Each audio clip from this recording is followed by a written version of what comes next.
of Pertamina Renewable Energy, Mr. John Anis, and His Excellency Mr. John Anis, and also His Excellency Mr. Dawan Prasojo, CEO of PT PLN Persero. So without further ado, I would like to invite Mr. John Anis and Mr. Darman Prasojo to come to the chair, please. May I have all of your rounded applause, please? Well, thank you very much for both speakers for their kind willingness to have the today's discussions. I think we will have about 15 minutes of presentation from each speakers, and then afterwards would be a question and answer sessions. And first of all, I would like to invite Pa John Anis to present his presentations with regards of Pertamina policy on the energy transitions. Without further ado, I would like to invite Pa John Anis. Please do.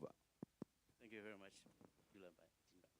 Well, maybe allow me to stand up because the screen is there. So first of all, good morning. Is it morning still? We are, oh no, afternoon, sorry. Good afternoon, because we just arrived this morning, so I lost a bit of the time reference. Good afternoon, everyone, ladies and gentlemen. So it's been a pleasure for me to be here, and an honor to present you what Pertamina is doing in regards to the energy transition. So let's go to the first slide.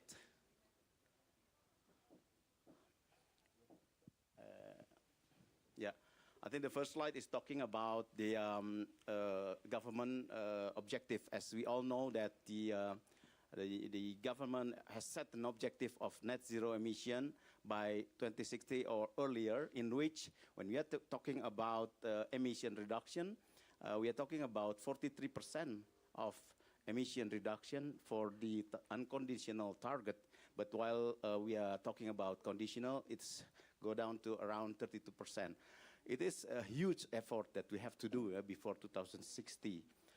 So that's the reason why I think with the new government, with the program of Asta Cita, it has been also emphasized once again that we commit to this development of new and renewable energy, while of course supporting the energy for the growth of the country, targeting around 8%.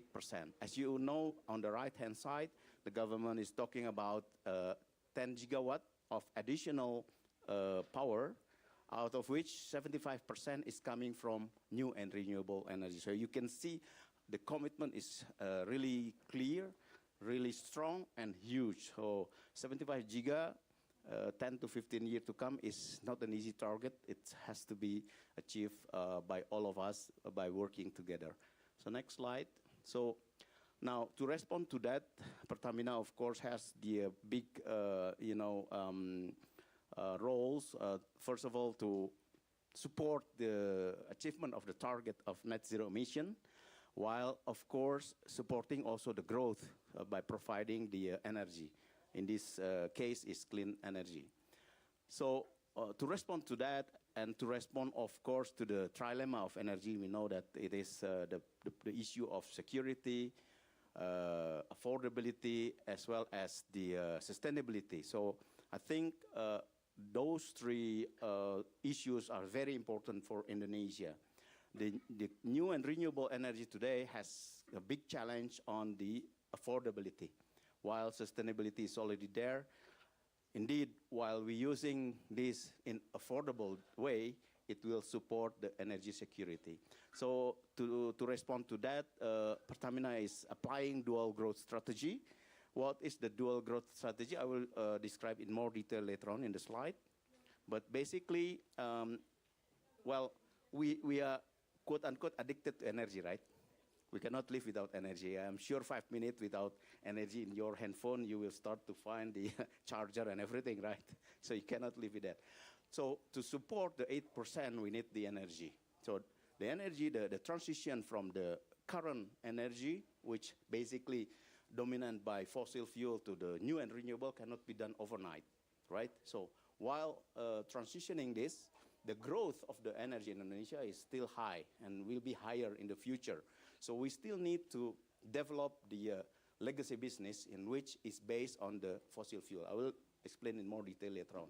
while we have to start, of course, decarbonizing the fuel, meaning that we grow the existing fossil fuel, but in a cleaner way. So that's why we need to decarbonize this. How we do it with CCS, CCUS, or maybe carbon capture or carbon offset, while also developing new and renewable energy from solar panel, from different sources, geothermal.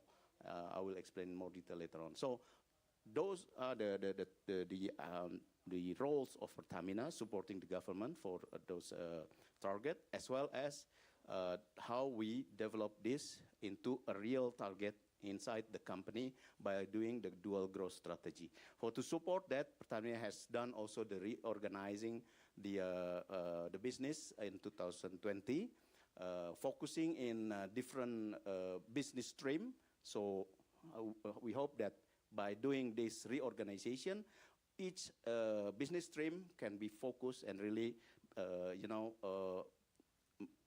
give additional efficiency and production to each of the business, like the upstream, refining, petrochemical, commercial trading, power and energy, which I'm in charge of, gas, as well as marine and logistic support, plus the services. So that's what how we are doing and our strategy to achieve those ambitious and important targets. Next, please.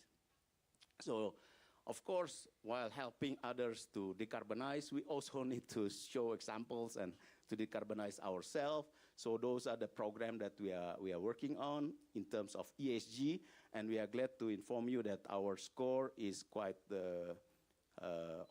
remarkable. 20.7 is a medium risk, and it is the #1 in the subsector integrated oil and gas in the world. So that's, I think, showing the exemplarity and what we contribute as a company to the decarbonization. By the way, we have two other company or subsidiary of the Pertamina Holding, which has lower score than that. For example, the PGE or geothermal is 7.2. This is considered as negligible risk. This is the lowest one. And PNRI itself is around 13.1, which is in negligible medium risk. So it's better than of course the holding is higher because it's having bigger companies. So next slide, please. So this is inside the energy itself, power, new and renewable energy. We have different areas of development with the subsidiaries. The first one is on the geothermal. So this is also our motor to support the electrification with green energy. And then we have the gas to power. As you know, that gas is transition. So before we really purely green, gas is one of the compromise, I would say, solution, because gas can be installed anywhere without to be worried with the transmission, but with lower carbon, not 100% green, but lower carbon. And we also have, because the Davos power is the gas to power power plant, it needs the gas, and the gas is coming from LNG, so that we need the regasification, so that's why we have the Jawa Satu Regas. And the last one, we have also the battery industry, but in this case, we also have PLN, and we have also our brothers in the upstream of mining industry that would do the downstreaming of their product. So next slide. Now, coming back to the strategy of dual growth, so you will see on the left-hand side, so first, the maintaining legacy business, how to do it. So of course, we're maximizing the value from upstream, oil and gas. So this is the delivering the the oil and gas as we do right now, but in cleaner way, hopefully with CCS and CCUS that we are working on as well. And then, of course, we built the flexible refinery to have lower sulfur. Maybe it's also greener. And transforming the fuel retail business. So we have around 7,600 station services in all over of Indonesia. It's big, and we need to transform this little by little to greener. Expanding also the infrastructure and services. That's what we are also focusing on. While on the low carbon business, this is what we are doing a lot, the renewable energy, will be discussed later on in more detail. Carbon technology, so low carbon, CCS, CCUS, and the biofuel ecosystem. So when we are talking about electrification, we can use geothermal, for example, solar panel. But we have also another requirement, which is the transportation. So EV is ideal case, but EV is needed more time in Indonesia, because today, for example, even for the charging station, I know that PLN is working very hard for that, but still limited in Java and Jakarta in most of the cases, while outside the country is not there yet. So having the biofuel is also a transition and helping the people still using the same car, still using the same station services outside of Java to do their mobility activities. So on the right-hand side, we can see the key target in 2029 especially, and 2025 you can see. So geothermal, today we have 672 megawatt under our direct operation, but we have an ambition to go up to 1.4 gigawatt in 2029. In terms of solar, wind, and bio, we hope that it can go up to 1.2 gigawatt later on. Gas to power is even more aggressive. 3.4, I think, is quite modest. I hope we can have more with collaboration with PLN. Green hydrogen, we are working on that as well. Thank you, Pak. And we are active also in the carbon trading. Yesterday, right, there was a new also market for export. So congratulations also to PLN having also the carbon credit that's sold to the international market. This is good news because this open up the current market. The current market is only domestic. We are the market leader. About 95% of the sale is coming from us. Hopefully with the export market, we can have bigger market with better price. This is what we do hope. CCS and CCOs, we're working very close with all the partners. I will have a slide on that later on. Bioethanol as well, and we are active in battery and O&M services. So next slide, please. So this is for the geothermal. So it is also one of our motor for the electrification, green. However, of course, one of the challenge of this is you can only generate in situ power generation, meaning that if you want to send this to the other place, you need the transmission, and in most of the cases, there is a mismatch between the place of generation and the client. So that's the reason why we have to work very close with PLN for the transmission. There is no transition without transmission, right? No transition without transmission. Thank you, Pak. So today, as I mentioned, we have 622 megawatt, but we have an ambition to go up to 3 gigawatt. We have the proven, this is on the subsurface side, we have a proven resources of 1 gigawatt and probable that we can develop later on about 0.5, and the possible is 1.5 gigawatt that needs some other drilling to prove that this is become economical. And we have an ambition also because Indonesia, in terms of resources, we have 24 gigawatt, and we only use 11% today, around 2.6 gigawatt only, countrywide, all over the places. So with this 24, we are the second biggest in the world after the US. So we would like to develop this in more aggressive way and to become geothermal center of excellence. How we do that? We start the manufacture of heat exchanger, one of the important element on the geothermal lab services, and we have produced the two-phase flow meter that it is already in the market, and we have also the license already registered in all over the countries. So next slide. This is for the biofuel. So there are three big items in this. There is a biodiesel or biosolar that already been in place since some time ago, and it's already B35. We have government would like to move up to B40 and maybe later on B50. So I think with this, it helps a lot already for the country to reduce the importation of the gasoline, of the biodiesel. And for the non-diesel, so we use the bioethanol. The bioethanol requirement will be around 5 million ton kiloliter on 2029. This is quite huge, and we are working already with our partner, with the Sinergi Gula Nusantara, that they have some of the plant in sugarcane. So we'll start the development with sugarcane with 63,000 kiloliter per year, but we have to ramp it up to 5 million kiloliter per annum. So those are the roadmap that we are preparing. So we reactivate the plant in Banyuwangi, and then we will need to scale up in different places like in Nusa Tenggara Timur, in Java, Sumatra, molasses base, and then roll out in national, needing more, bigger land. We talk also different source of feedstock.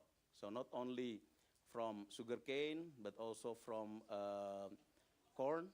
We are talking also from nira. This is the type of the like the palm, and this is having a high potential, including also other sources like sorghum or maybe waste in the second generation of the bioethanol. So next slide, please. And this is for the CCS, CCOS that we are working on. So Pertamina is proposing the client end-to-end solutions. It's up to the clients to choose, starting from capturing of the CO2, liquefaction, storage, as well as transportation, either is by pipeline or by marine, because we have also those two companies helping us, and then injection in the storage, in which the storage is done mostly by our upstream company. So in terms of potential, it's huge in Indonesia. We have around 579 gigaton of CO2 storage from depleted reservoir as well as saline aquifer. So the biggest one being the saline aquifer, 572 gigaton per annum. So next slide, please. Now, in terms of collaboration also with our internal subsidiaries, like especially with the refinery. So we work a lot on energy efficiency, including zero routine flaring. We have declared in this last COP in Baku that we committed to zero flaring. This is one of the projects that we convert and transform the flare of the gas, that excess gas that cannot be used at that time, and we just burn it. It creates, of course, losses of efficiency, gas, as well as create the CO2. Now we'll convert this gas to become electricity. So not only we will reduce the emission, but we also will improve the efficiency, because then the gas can be used now. So you see the numbers over there is quite important, it's quite huge, so that we can really benefit from what normally we just consider as a waste. Next. Now this is for the solar. So it's quite amazing to see how the technology of solar, as well as the price. Maybe around 5 years ago, we are talking about 20 cents per kilowatt hour on the solar panel, but now it's less than 5 cents per kilowatt hour for the panel itself. So you see, with the technology, efficiency is improving, price is also improving. So I think this is having quite a potential in the future. So I've seen the one of the big site, 2.1 gigawatt in Abu Dhabi, that built only around 2 years. With the price per kilowatt hour, you don't believe it, is 1.35 cents. So you see how, of course, this is in the desert. You know, they don't have quote unquote problem of land. In Indonesia, you have the land can be used for plantation, for food, for bioethanol, or maybe for housing. And we have a lot of islands, but over there it's just, you know, the desert. That's the reason why maybe they can produce low price of electricity. But what is impressive is that with 2.1 gigawatt, it's only 2 to 3 years. You can compare with, for example, the geothermal, 2 gigawatt, we are talking about 5 to 7 years. And maybe the price is also higher. So, of course, one of the challenge here is that it's intermittent. It's not the whole days that you have the electricity. You need electricity by night, but they produce only by day, right?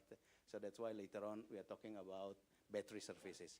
So with battery later on, while the price of battery will be lower, this could be a future for quick and relatively affordable green energy in Indonesia. Next.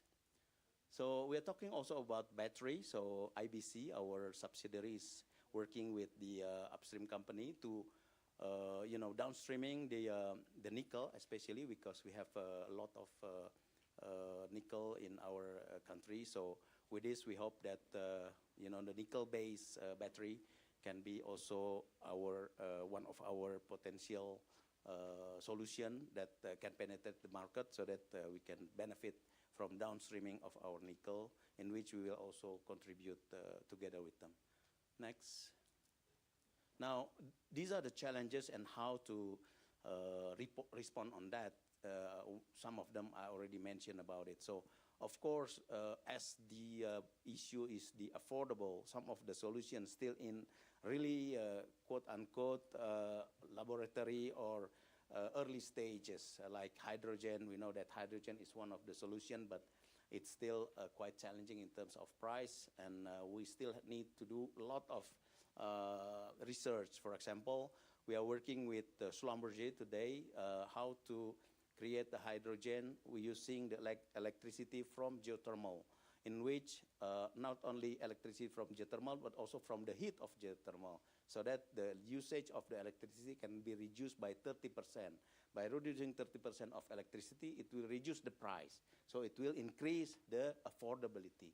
So that's the reason why for this kind of project, we need a competitive financing. We need also early funding for a kind of, laboratory effort. So technology is also important. For example, coming back to hydrogen, we are talking about electrolysis. There are two technology that already quite proven in electrolysis, but still they work how to improve the efficiency in PLAM as well as in the other electrolysis solution.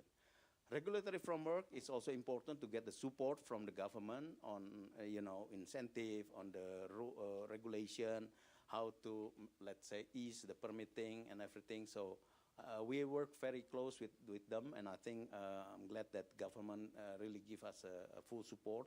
But working in collaboration with them, it will help a lot to unlock,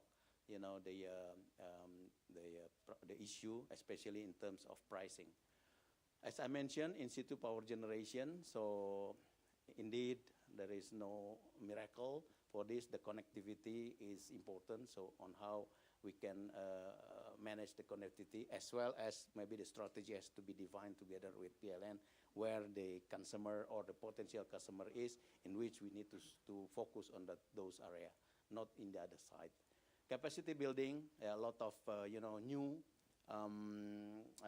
knowledge, new skills, including also the AI in this business. So we need to start giving the training program to the new generation, to our workforce, so that they can really capable on coping with the business and make it more efficient, so that the business can be run effectively. Last slide, next one. So yes, we have, as you can see, we have huge potential. We are talking about potential of 3,700 gigawatt of renewable, but with some challenges, as I already mentioned some of them. So that to unlock this, we need a collaborative effort. So energy transition needs collective effort from everyone, including all of us, with close collaboration between all parties. So let's collaborate for a better future. Thank you very much. Well,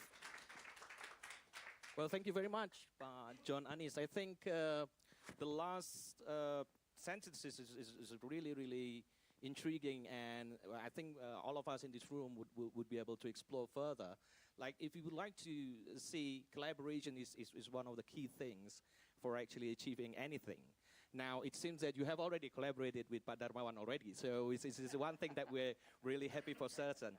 So I know fuel is important, but electricity is so important, so I would like to invite Pak Darmawan for the presentation. Thank you.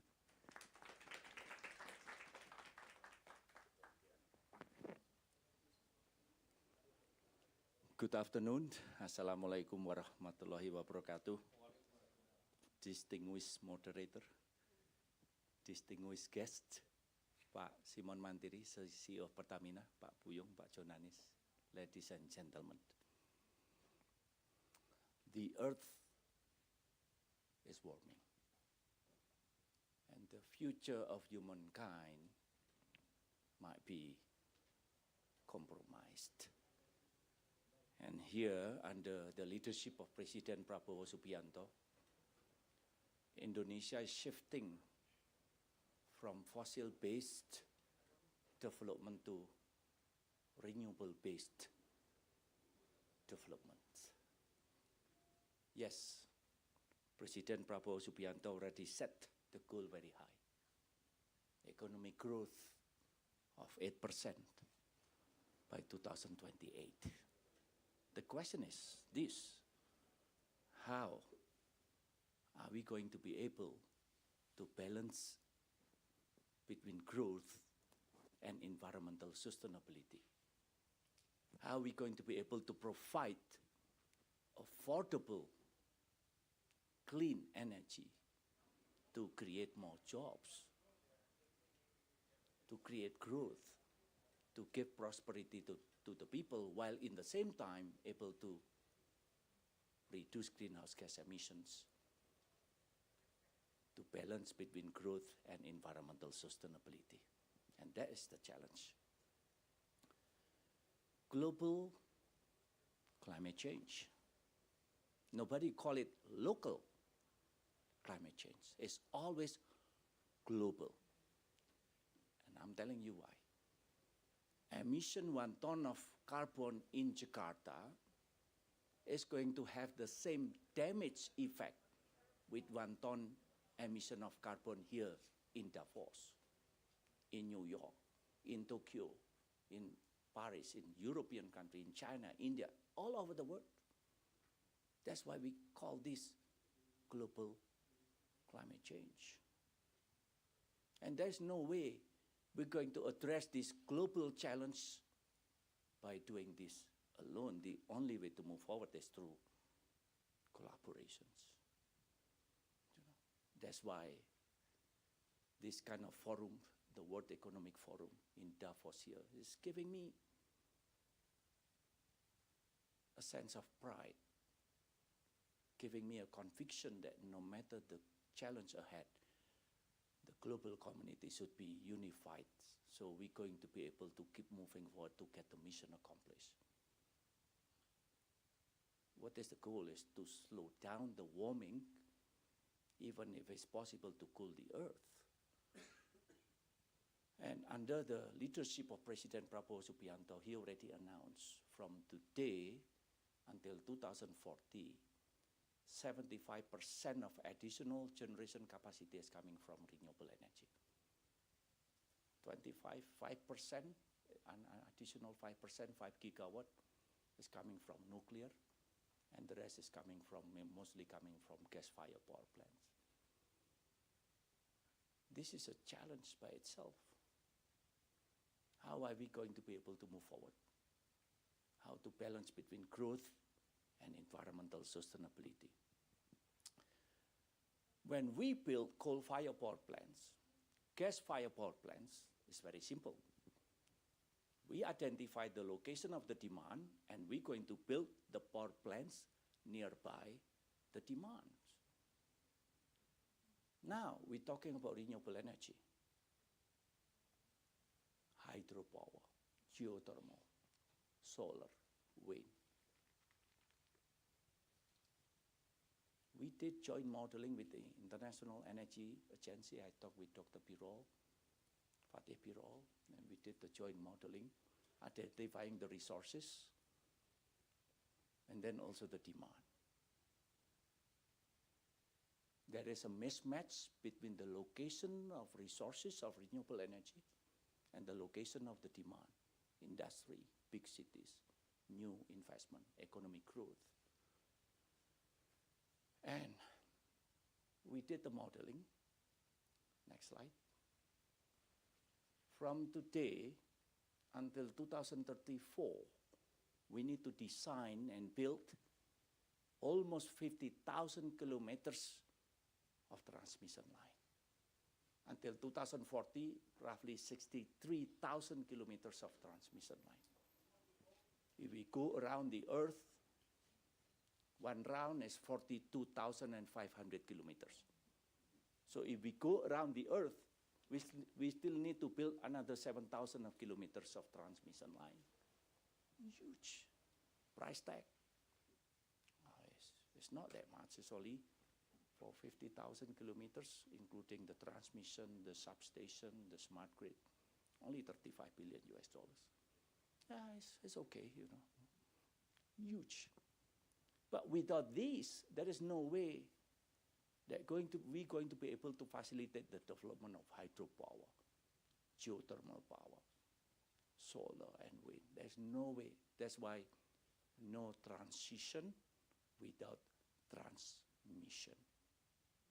And with this, we are able to increase dramatically the amount of variable renewable energy, solar and wind, from 5 gigawatt to 42 gigawatt. But can you imagine? We built, let's say, 10 gigawatt of solar. At 8 o'clock, it's going to go up. 10 o'clock, it's going to reach 10 gigawatt. At 2 p.m., it's going to go down. By 5 p.m., it's going to produce almost zero energy. That's what we call the intermittent or variable renewable energy. So we need to come up with a smart grid. We need to come up with the flexible power generation, the fast response.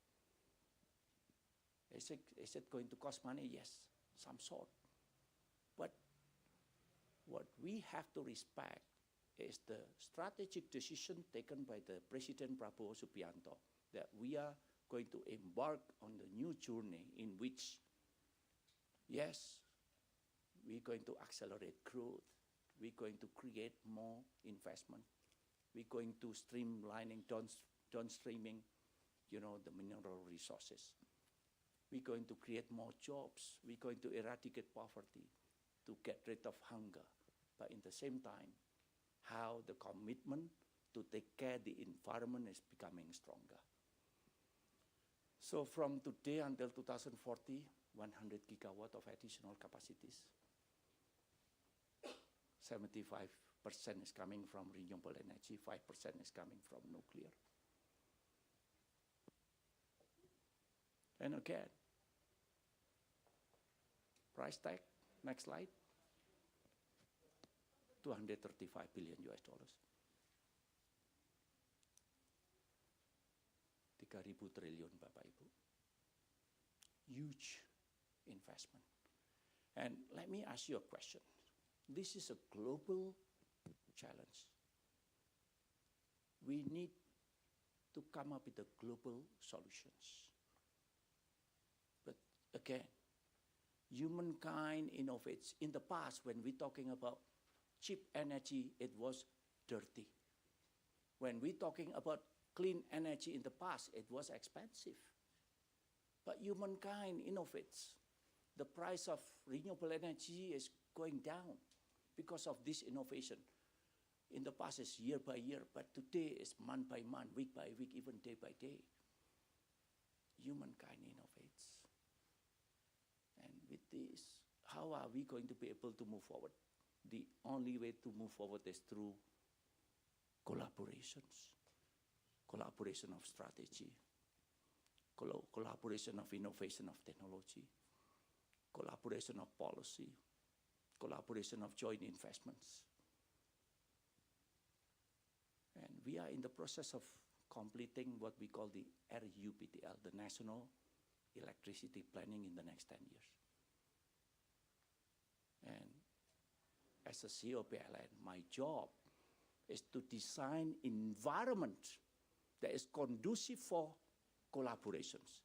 environment that is conducive for investment to come, for this transition of energy to take place. I have to do the de-risking. The transmissions, what is the rate of return of investing in the transmission? 2-3%. The cost of fund today, 5-6%.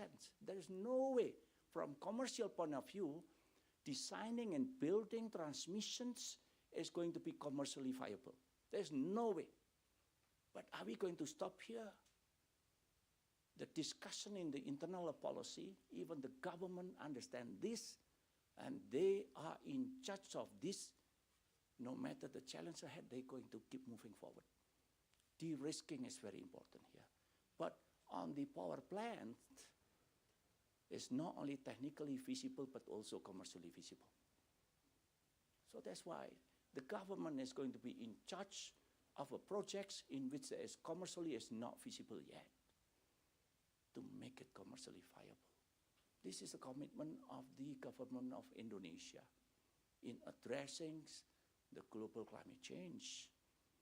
During the COP29, the special envoy already delivered a speech. We take this matter into our own hand. The future of the next generation should be better than ours. Why are we doing this? Yes, there are international environmental agreements, Kyoto Protocol, Paris Agreement, but we're doing this beyond those environmental agreements. We're doing this because we do really care. We do really care that the future of the next generation should be better than ours. And we have that full commitment coming from the President of Republic Indonesia, from the government of Indonesia. Of course, we're not going to be able to bear the burden alone. The only way to move forward is through collaborations. Even like Pertamina and PLN. Yes, we face exactly the same challenge. But are we treating this as a challenge? Or are we treating this to transform our respective companies, PLN and Pertamina, from backward-looking company to become forward-looking company? A company that belongs to the future. Yes, we need to invest to our people. We need to transform ourselves. We need to make sure we embrace these challenges to strengthen a company that we love dearly, and the company, the country we love dearly, and the planet that we love also dearly. So, for PLN in the past, our main job was only to provide electricity. But in the future, our main job is to take care the environment, to take care the future generation. Well, electricity is our byproduct. Thank you. Well, thank you very much. It's a very provocative presentation. I think it daunted me a little bit from the first time. Yes, I think collaboration, cooperation is always be invited by Indonesia to everybody around the world, and all related. Any cooperation is important. But one thing that I learned from the new development point of view, sometimes we were talking about investment in terms of cooperations. We're talking about technological transfer. There are also infusions that we need to really endorse. Now, obviously, energy transition will also involve some infusion in there, not only just attracting technology, but also creating that technology, amplifying that technology also for the energy transition. I would not try to confiscate all of your time. I think I would like to invite 2 questions from the audience. I would like to open 2 questions. Please.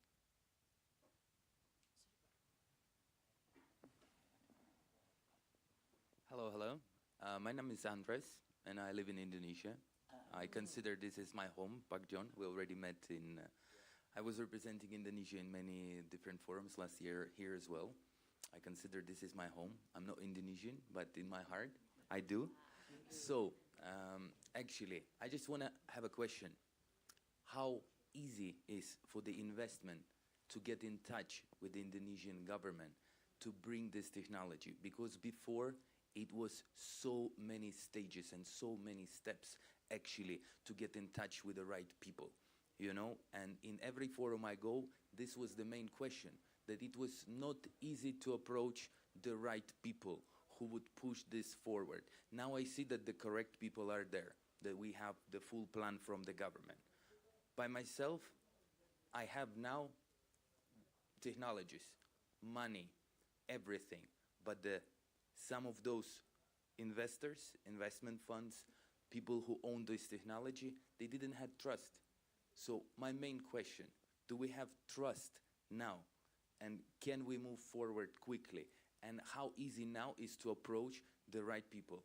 Can we actually make a meeting and bring those people with the technology and the money, and how quick they can implement into the Indonesian sector of energy or gas or oil industry? Because there is a lot of interest, and what I see, that the people can stand next to each other and they will never gonna start a negotiation or cooperation. So my main question, how is it that we can actually start doing some steps forward?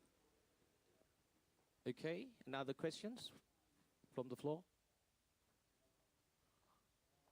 Any question? I just want to add that in terms of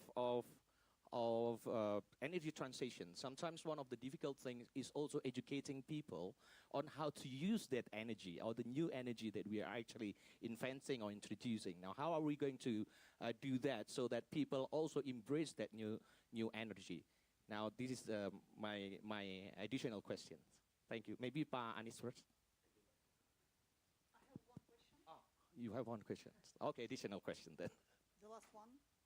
It would be boring because me, I'm public relation person. I'm working for Indonesian company in Bali, and last year and a half, I had a lot of investment and business development forums, and Anders was a speaker about Indonesia. And my question as public relation and journalist person, why Indonesia so shy and modesty? It's nobody knows about possibilities in Indonesia. Honestly, it's a main question to be very popular because Indonesia, during the war and economy problems in the world, have a lot of possibilities for all nations and for Europe and also. And we was in September in Paris with ambassador of Indonesia and had a lot of talking with the businessmen in different sectors, and they didn't know nothing about Indonesia. Indonesia, oh, it's nice. The surfing is nice and food nice. Yes, but I'm sorry, we are the biggest country. For your money, you can come and we can build for you a lot of factories and so on and so on. Why we are so shy? Yeah. Good point. Good point. Yeah. A very good point. It's a main, yes. We're not promoting enough. Well, maybe the three. Do you want to wrap up the questions? One more question, additional question. Please do. Okay. So Indonesia has one of the most unicorns actually in the Southeast Asia. So the adoption of technology, digital economy, and also AI has been going really fast. In order to achieve transition in terms of energy and also critical mineral industry, I'm from Australia, by the way. I'm the chair for the ASEAN Business Alliance. So we're trying to find opportunities between Australia and Southeast Asia to do business. Obviously, Indonesia is our biggest neighbor. So I'm really curious, as seeing that you have a very thriving digital economy now, how has the adoption of AI and those economy actually help in the transition of this energy path and this journey? Well, thank you. Another great point also. How are we going combining all those into one stack of goals to achieve energy transition? Please, Pak Anis first.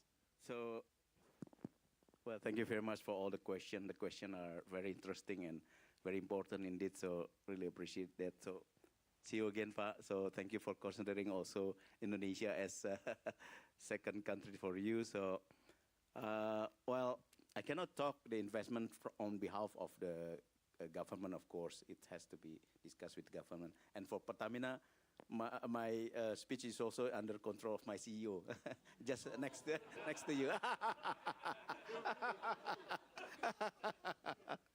No, I think like I just mentioned just now that you know there are a lot of challenges in developing new and renewable energy, because if not, you see the solutions are there. All the solutions are there, but for example, take hydrogen, it's already there. But are you willing to use it? I don't think so. Why? It's too expensive, right? So let's open up. Let's have an open discussion here. So that's the biggest challenge. One of the biggest challenges is always the economics. The geothermal and all the winds and everything need transmission. And just now, Pa Darmo already mentioned it needs investment in transmission, which is also quite challenging. So that's the reason why for this we need to collaborate. We cannot just work alone. So to collaborate, we have to open. So from Pertamina point of view, we are open to anybody. And we are really happy. I think if you have a solution, it's very easy, I can say, for Pertamina. You just come to see us. That's why we also active in this event to see the potential collaboration. For example, last time we went to Paris, by the way, and we met Schlumberger, who has a solution in geothermal for hydrogen that reduce electricity by 30%. That could reduce potentially the cost of 30%. This is huge. So from that point, we signed the MOU.